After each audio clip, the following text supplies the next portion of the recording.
On Feb 28th, the US and Israel launched strikes on Iran, and that triggered the war, which still continues. Today, with nearly 6 months on, Washington and Tehran, they remain locked in the conflict. And talks are stalled, shipping through the Gulf remains severely disrupted, and Washington has now unveiled a major expansion of sanctions on Iran, putting countries and companies on notice.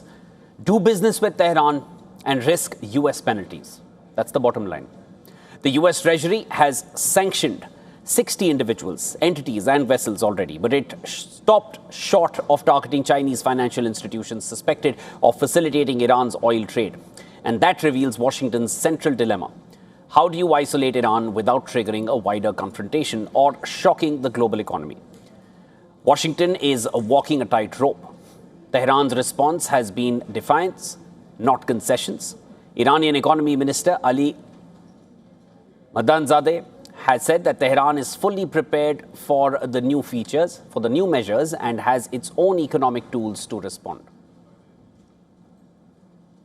We want to make clear here today that no one is above the reach of U.S. sanctions, that if they facilitate transactions and are part of the ecosystem that turns Iranian oil into money, into repression, they will be targeted. Iran's security establishment has delivered an even harder warning. Brigadier General Hossein Mohebi, a spokesperson for the Iranian Revolutionary Guards, warned of heavy strikes against US interests and energy choke points if Iranian infrastructure is targeted. And that warning matters because Iran's retaliation options go beyond conventional military targets.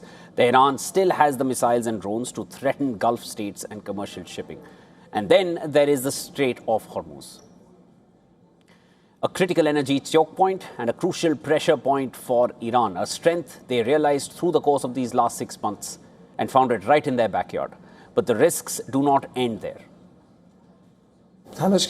Naturally, they want to wage economic terrorism against us, and we have our own tools as well. We know how to play this game. This time, they should not think our response will be purely defensive and that we will only defend ourselves. They should also expect us to go on the offensive. They extend across the Red Sea and the Gulf and international shipping routes. Tehran has previously threatened to restrict oil flows through the strait if economic pressure intensifies. And that creates a dangerous paradox for Washington. A sanctions campaign designed to crush Iran's economic capacity could, in the short term, trigger a shock to global energy markets. Now, diplomacy remains stalled, but not dead.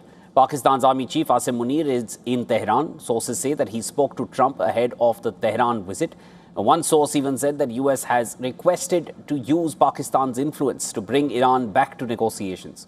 Another key player, Oman, is also engaged here, with its foreign minister also heading to Iran. The Trump administration is betting that economic pressure can force Tehran to change course. But Iran has lived under US and international sanctions for decades. They have weakened the Iranian economy, fueled inflation, and restricted access to international finance. But they have not forced Iran's leadership to abandon its core security and foreign policy objectives.